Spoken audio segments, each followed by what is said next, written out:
أعوذ بالله من الشيطان الرجيم. بسم الله الرحمن الرحيم. الحمد لله الذي أنزل على عبده الكتاب ولم يجعل له عوجا قيما لينذر بأسا شديدا من لدنه ويبشر المؤمنين الذين يعملون الصالحات أن لهم أجرا حسنا ماكثين فيه أبدا وينذر الذين قالوا اتخذ الله ولدا ما لهم به من علم ولا لآبائهم كبرت كلمة تخرج من أفواههم إن يقولون إلا كذبا فلعلك باخع نفسك على آثارهم إن لم يؤمنوا بهذا الحديث أسفا إنا جعلنا ما على الأرض زينة لها لنبلوهم أيهم أحسن عملا وإنا لجاعلون ما عليها صعيدا جرزا أم حسبت أن أصحاب الكهف والرقيم كانوا من آياتنا عجبا إذ أوى الفتية إلى الكهف فقالوا ربنا آتنا من لدنك رحمة وهيئ لنا من أمرنا رشدا فضربنا على آذانهم في الكهف سنين عددا ثم بعثناهم لنعلم أي الحزبين أحصى لما لبثوا أمدا نحن نقص عليك نبأهم بالحق إنهم فتية آمنوا بربهم وزدناهم هدى وربطنا على قلوبهم إذ قاموا فقالوا ربنا رب السماوات والأرض لن ندعو من دونه إلها لقد قلنا إذا شططا هؤلاء قوم اتخذوا من دونه آلهة لولا يأتون عليهم بسلطان بين فمن أظلم ممن افترى على الله كذبا وإذ اعتزلتموهم وما يعبدون إلا الله فأووا إلى الكهف ينشر لكم ربكم من رحمته ويهيئ لكم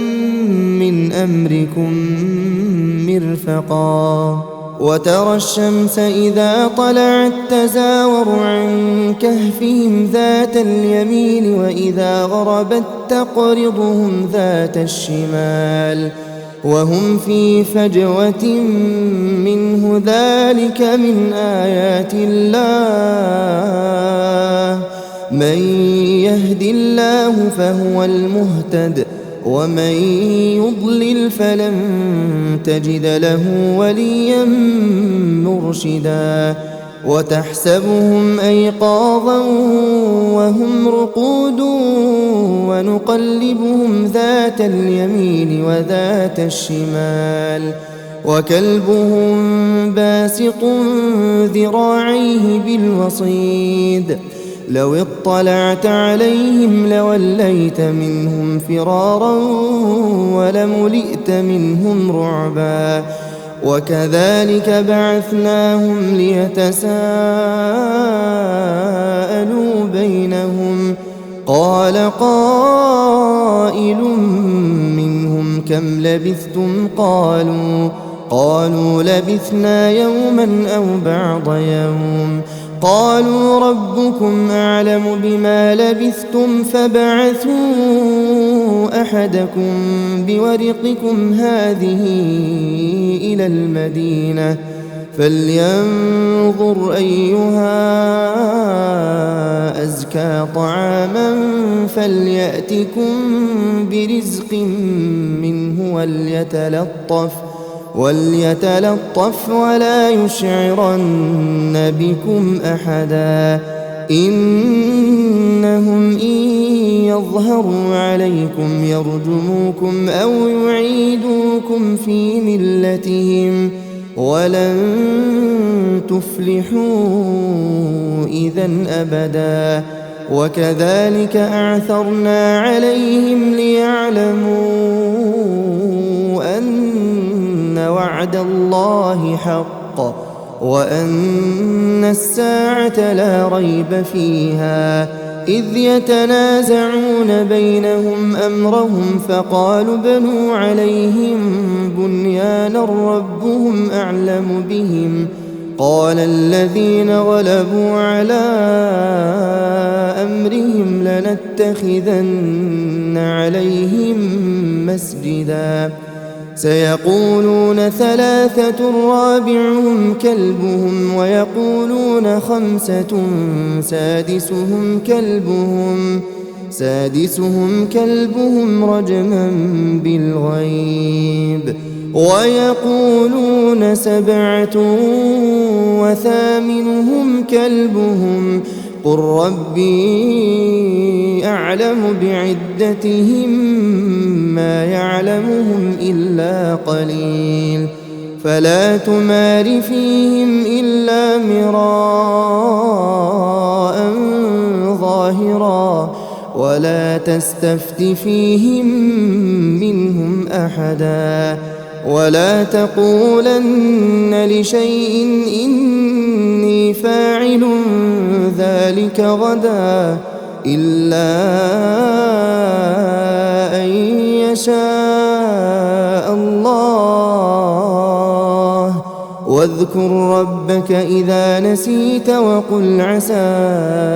أن يهديني ربي لأقرب من هذا رشدا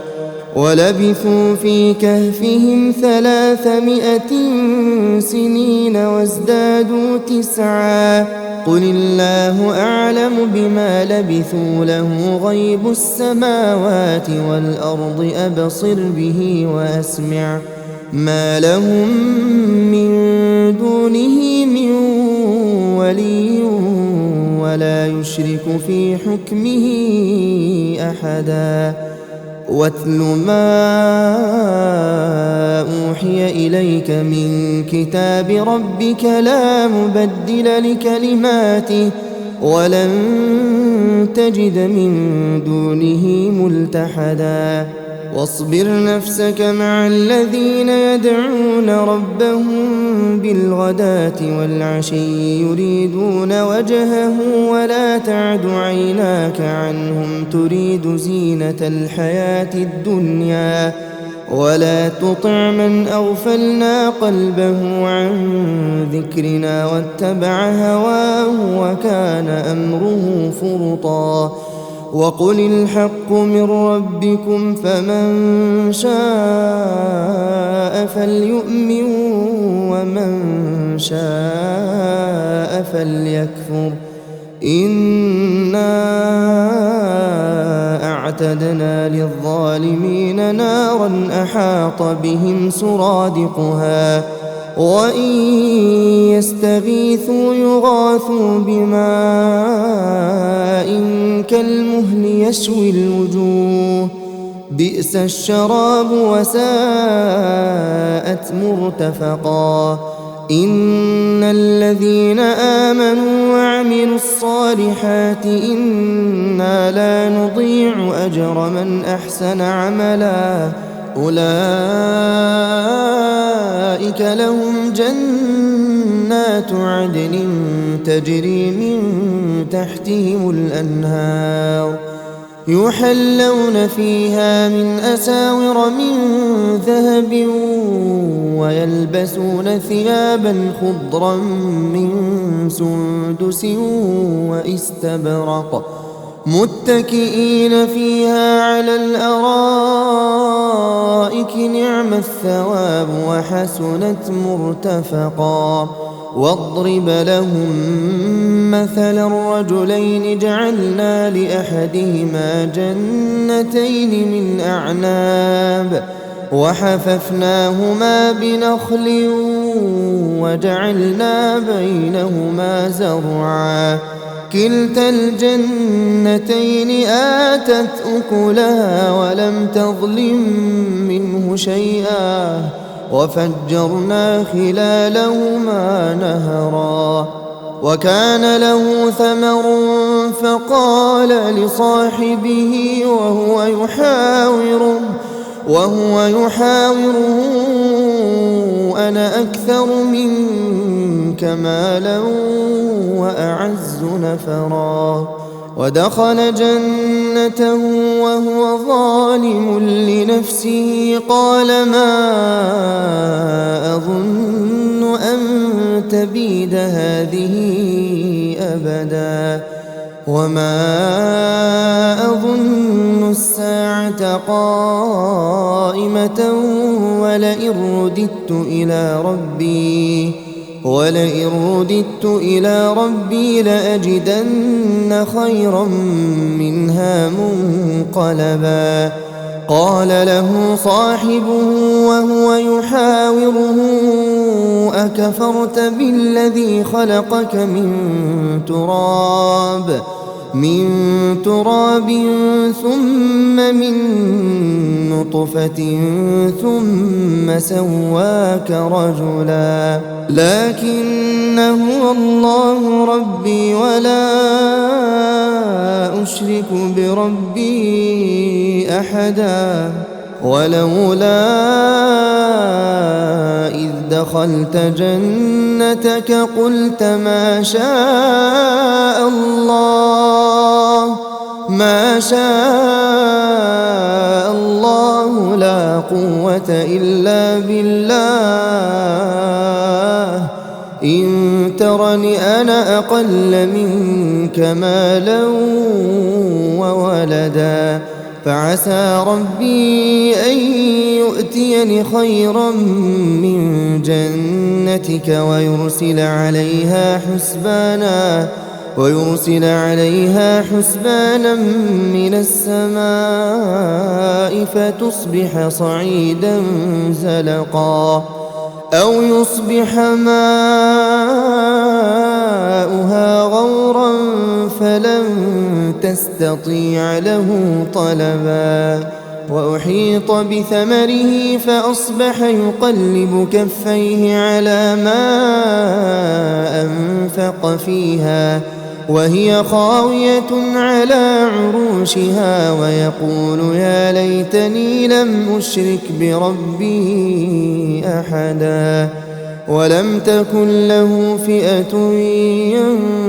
ينصرونه من دون الله وما كان منتصرا هنالك الولاية لله الحق هو خير ثوابا وخير عقبا واضرب لهم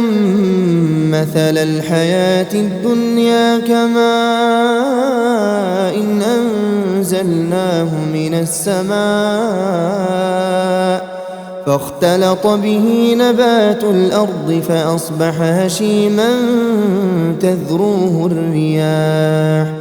وكان الله على كل شيء مقتدرا المال والبنون زينة الحياة الدنيا والباقيات الصالحات خير عند ربك ثوابا وخير أملا ويوم نسير الجبال وترى الأرض بارزة وحشرناهم فلم نغادر منهم أحدا وعرضوا على ربك صفا لقد جئتمونا كما خلقناكم أول مرة بل زعمتم أن لن نجعل لكم موعدا ووضع الكتاب فترى المجرمين مشفقين مما فيه ويقولون يا ويلتنا ما لهذا الكتاب لا يغادر صغيرة ولا كبيرة إلا أحصاها ووجدوا ما عملوا حاضرا ولا يظلم ربك أحدا وإذ قلنا للملائكة اسجدوا لآدم فسجدوا إلا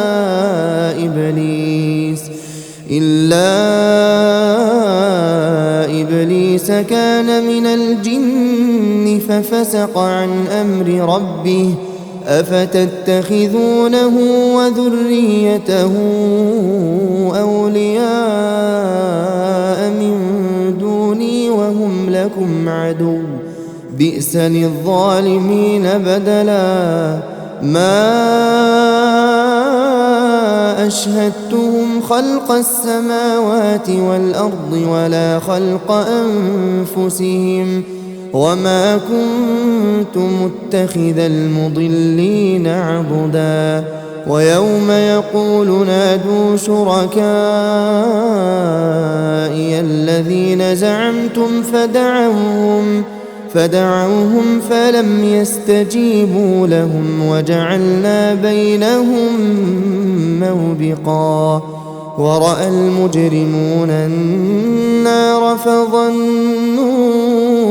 أنهم مواقعوها ولم يجدوا عنها مصرفا ولقد صرفنا في هذا القرآن للناس من كل مثل وكان الإنسان أكثر شيء جدلا وما منع الناس أن يؤمنوا إذ جاءهم الهدى ويستغفروا ربهم إلا أن تأتيهم سنة الأولين أو يأتيهم العذاب قبلا وما نرسل المرسلين إلا مبشرين ومنذرين ويجادل الذين كفروا بالباطل ليدحضوا به الحق واتخذوا آياتي وما أنذروا هزوا ومن أظلم ممن ذكر بآيات ربه فأعرض عنها ونسي ما قدمت يداه إنا جعلنا على قلوبهم أكنة أن يفقهوه وفي آذانهم وقرا وإن تدعهم إلى الهدى فلن يهتدوا إذن أبدا وربك الغفور ذو الرحمة لو يؤاخذهم بما كسبوا لعجل لهم العذاب بل لهم موعد لن يجدوا من دونه موئلا وتلك القرى أهلكناهم لما ظلموا وجعلنا لمهلكهم موعدا وإذ قال موسى لفتاه لا أبرح حتى أبلغ مجمع البحرين حتى أبلغ مجمع البحرين أو أمضي حقبا فلما بلغا مجمع بينهما نسيا حوتهما فاتخذ سبيله في البحر سربا فلما جاوزا قال لفتاه آتنا غداءنا لقد لقينا من سفرنا هذا نصبا قال أرأيت إذ أوينا إلى الصخرة فإني نسيت الحوت وما أنسانيه إلا الشيطان أن أذكره واتخذ سبيله في البحر عجبا قال ذلك ما كنا نبغي فارتدا على آثارهما قصصا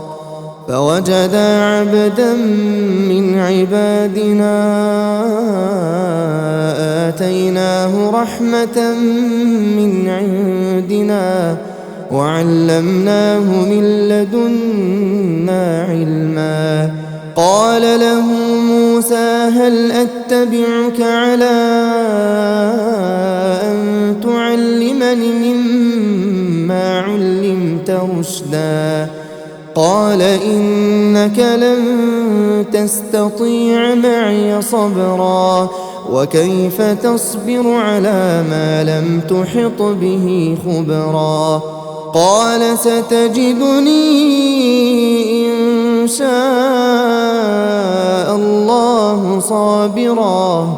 إن شاء الله صابرا ولا أعصي لك أمرا قال فإن اتبعتني فلا تسألني عن شيء حتى أحدث لك منه ذكرا فانطلقا حتى إذا ركبا في السفينة خرقها قال أخرقتها لتغرق أهلها لقد جئت شيئا إمرا قال ألم أقل إنك لن تستطيع معي صبرا قال لا تؤاخذني بما نسيت ولا ترهقني من أمري عسرا فانطلقا حتى إذا لقيا غلاما فقتله قال أقتلت نفسا زكية بغير نفس لقد جئت شيئا نكرا قال ألم أقل لك إنك لن تستطيع معي صبرا قال إن سألتك عن شيء بعدها فلا تصاحبني قد بلغت من لدني عذرا فانطلقا حتى إذا أتيا أهل قرية استطعما أهلها فأبوا أن يضيفوهما فوجدا فيها جدارا يريد أن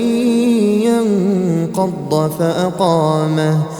قال لو شئت لاتخذت عليه أجرا قال هذا فراق بيني وبينك سأنبئك بتأويل ما لم تستطع عليه صبرا أما السفينة فكانت لمساكين يعملون في البحر فأردت أن أعيبها وكان وراءهم ملك يأخذ كل سفينة غصبا وأما الغلام فكان أبواه مؤمنين فخشينا أن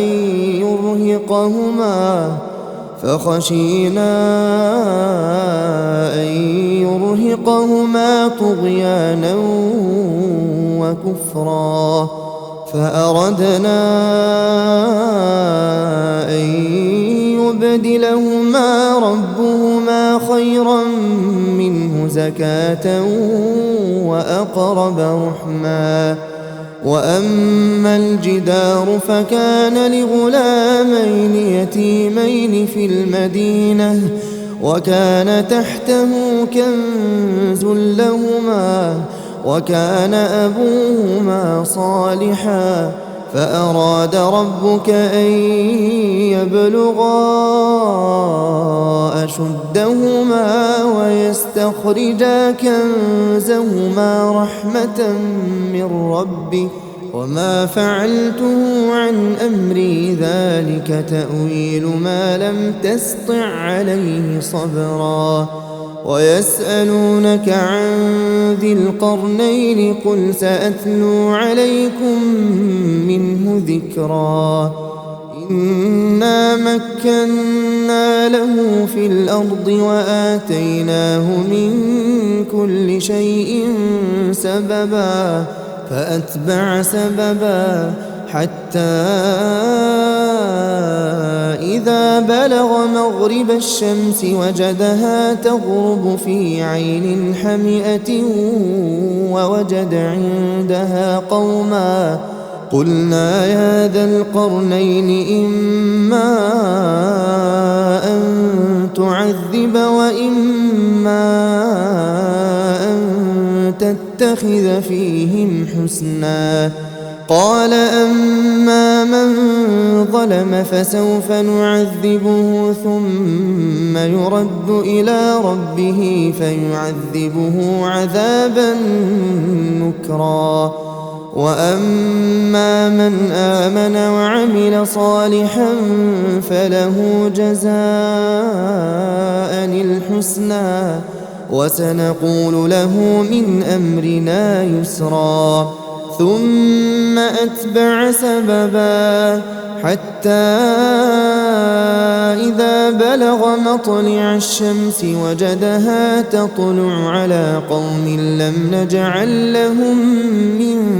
دونها سترا كذلك وقد أحطنا بما لديه خبرا ثم أتبع سببا حتى إذا بلغ بين السدين وجد من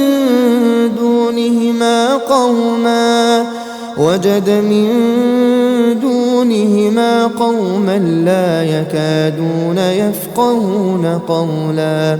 قالوا يا ذا القرنين إن يأجوج ومأجوج مفسدون في الأرض فهل نجعل لك خرجا على أن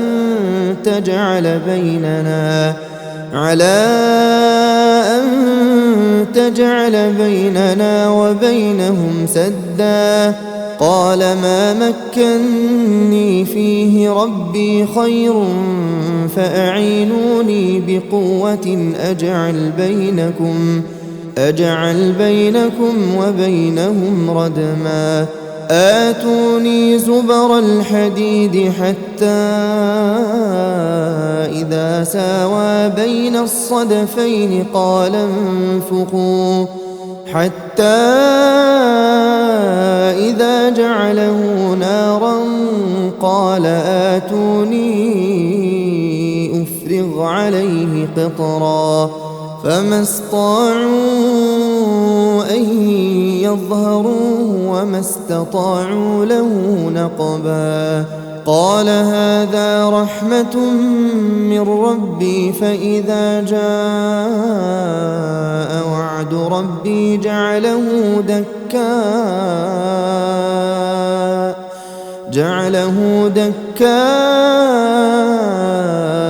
وكان وعد ربي حقا وتركنا بعضهم يومئذ يموج في بعض ونفخ في الصور فجمعناهم جمعا وعرضنا جهنم يومئذ للكافرين عرضا الذين كانت أعينهم في غطاء عن ذكري وكانوا لا يستطيعون سمعا أفحسب الذين كفروا أن يتخذوا عبادي من دوني أولياء إنا أعتدنا جهنم للكافرين نزلا قل هل ننبئكم بالأخسرين أعمالا الذين ضل سعيهم في الحياة الدنيا وهم يحسبون أنهم يحسنون صنعا أولئك الذين كفروا بآيات ربهم ولقائه فحبطت أعمالهم فلا نقيم لهم يوم القيامة وزنا ذلك جزاؤهم جهنم بما كفروا واتخذوا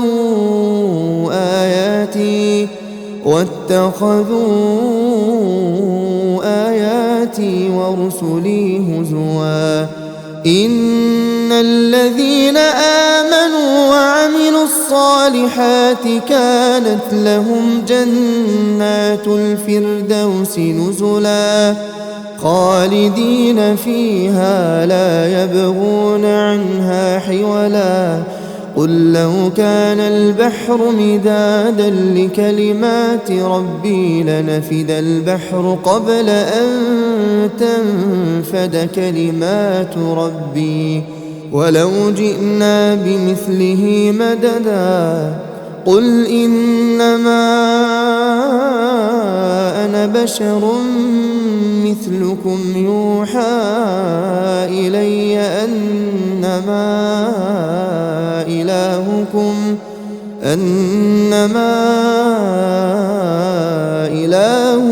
إله واحد فمن كان يرجو لقاء ربه فليعمل عملا صالحا